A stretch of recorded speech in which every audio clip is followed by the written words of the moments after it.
now I'd like to introduce Jimmy Cox, the Land Environment Centre to speak. Thank you, Madam Chair. First, I'd like to thank the traditional owners, the owner people, for having us here. Minister Vatskalis for addressing the community on this issue. Phil Houser, Ministerial Advisor, for helping organise this. Husbands Town Council for hosting. Families for Nuclear Free Future, ASAP, all the volunteers that helped publicise and organise this event, and all of you for coming along today. This meeting today began on May 7th last year, a public meeting where about 200 people turned up, and it was an information session detailing the risks and hazards of uranium mining in our water catchment.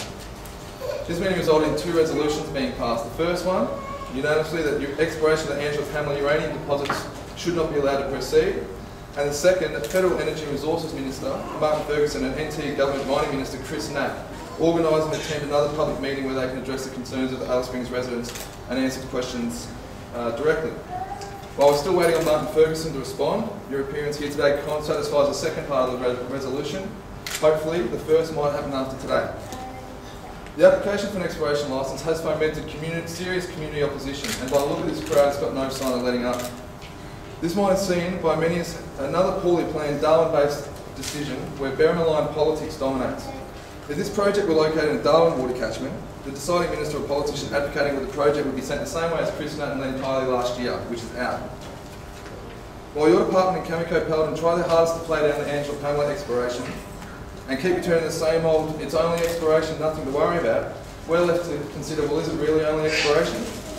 Or will this be a uranium mine if the exploration shows that Cameco and Paladin shareholders could make some money out of it? Mining is relevant to this discussion, and exploration cannot be separated from the mining process. You know this all too well. Travelling to China, talk about our mineral assets and play perfect match with Australian companies and Chinese capital, so helping facilitate the exploration process towards a mining process. There is no just exploration. As for example, Arafura Resources in Jiangsu to help get the Nolan's ore project 200 kilometres north of here online, which essentially is digging big holes to get extracting uranium to find markets. So let's be clear about that. You cannot really separate exploration from the mining process. Angela and Pamela are a known uranium resource. The data from 1970 suggests that there is a reasonable uranium resource there. That's why so many companies applied for it, and the right to explore. Yet John Borshoff, who's the director of Paladin Energy, personally explored this himself in the 1970s. He has a personal history and stake in digging this uranium out. So this is not just an exploration project.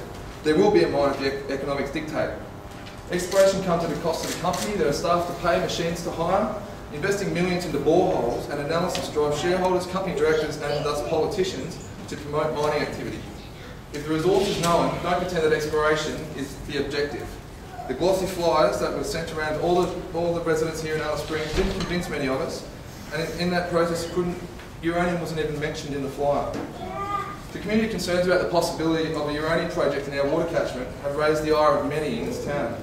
The well-documented health risks associated with uranium, which include but are not limited to cancers, birth defects and other genetic disorders, stemming from groundwater pollution, inhalation of and exposure to radioactive dust particles and radon gas.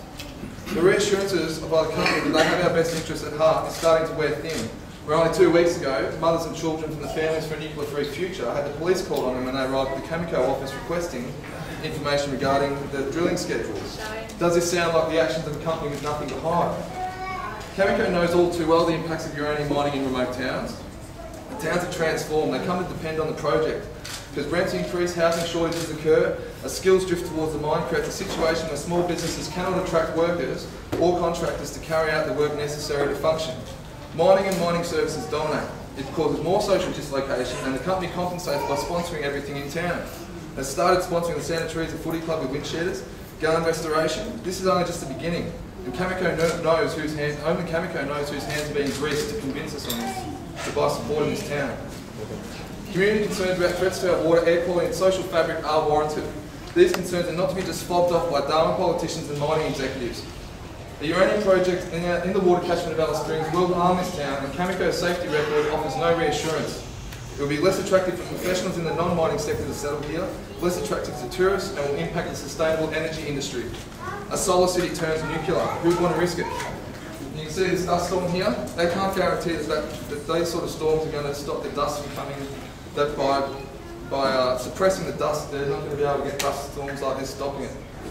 So no one can guarantee the safety of this project. The Chief Minister did last year, but it can't be guaranteed. Look at Ranger, the world's most regulated uranium mine, world's best practice coexisting in a national park, spews 100,000 litres of radioactive water per day into the adjacent Magellan Creek. This is not acceptable, and Alice Springs residents will not accept this risk. What can we expect from the NT government on uranium projects? The price of uranium is falling. It's down to about $40 a pound now. An environmental bond will not cover the associated clean-up costs of uranium mining, especially if something goes wrong or companies go bust. You've campaigned against uranium mining in the past, in the 70s. You vocally opposed uranium mining in 2005, promising to ban it, and now in 2009 we stand here. You improved the Angela-Pamela exploration. However, you can stop it, and you can stop it here. So for most of us in this room, I think we can say the only place for uranium is to leave it in the ground.